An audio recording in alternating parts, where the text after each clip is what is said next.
We will continue building functions from old functions. In this video, we will focus on piecewise functions and composition of functions. So let's first talk about piecewise functions.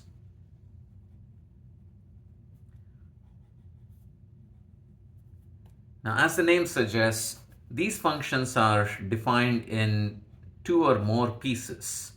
So for example, I can say f of x equals something like 2x minus 1 for x greater than or equal to 0, and maybe something like x square for x less than 0. Now, if a function is defined like that, what that really means is I'm going to draw these two pieces. 2x minus 1, that looks like it's a linear function with slope 2 and y-intercept of negative 1.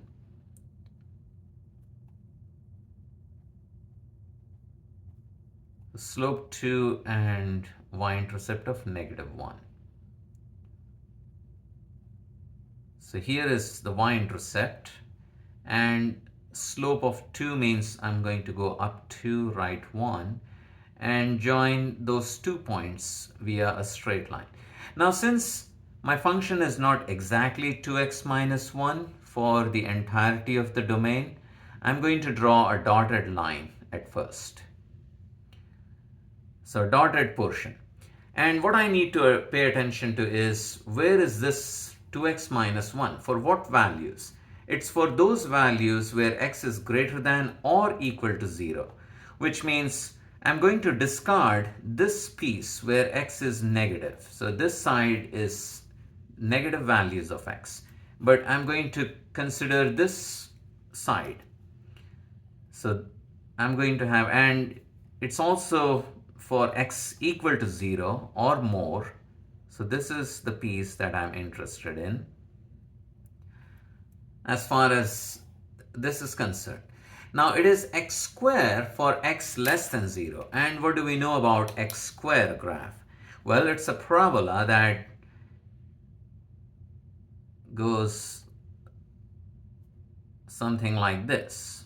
It has vertex at the origin, and it's an upward parabola. And again, I'm going to draw a dashed line or dashed curve, and I'm going to take only for x less than 0, which means I'm only going to consider this graph, this portion.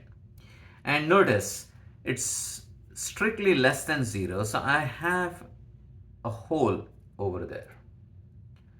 So this is one piecewise function. Now, if you were to redraw that graph, it's going to look something like this. You have a parabola coming down, then there is a hole, and then you go a step down,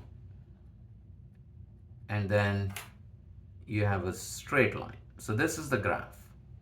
This is the graph of f of x.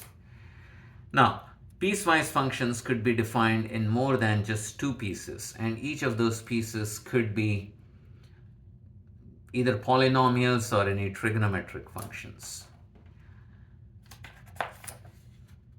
So this is one way to build functions from old functions. Another way is to look at composition of functions.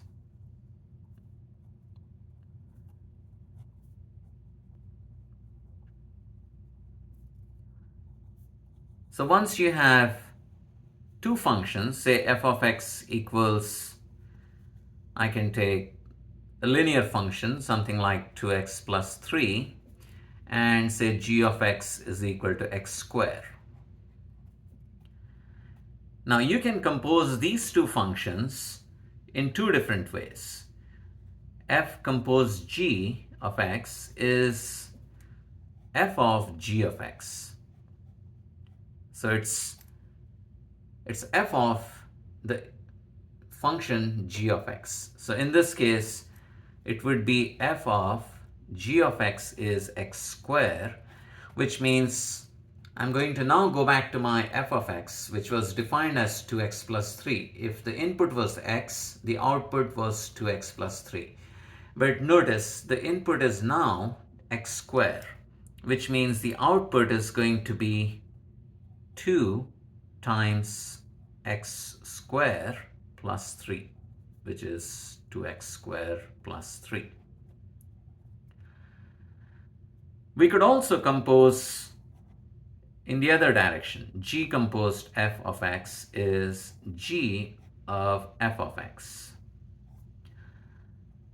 So my outer function is g, which is the squaring function, but I'm not going to square x. Instead, I will be applying this g to whatever f of x is. F of x is defined as 2x plus 3. So I'm going to replace f of x with its expression, which is 2x plus 3. And now I'm going to consider this function g, where my input is 2x plus 3. Well, if the input is x, you get x squared. So if the input is something else, you got to square that. So this is going to be 2x plus 3 quantity square. And one thing to pay attention to is that f composed g and g composed f need not be the same. And in this example, we see this, that f composed g is not equal to g composed f. And this completes the review of our functions. And next time we will go into the beginnings of calculus. We'll talk about limits.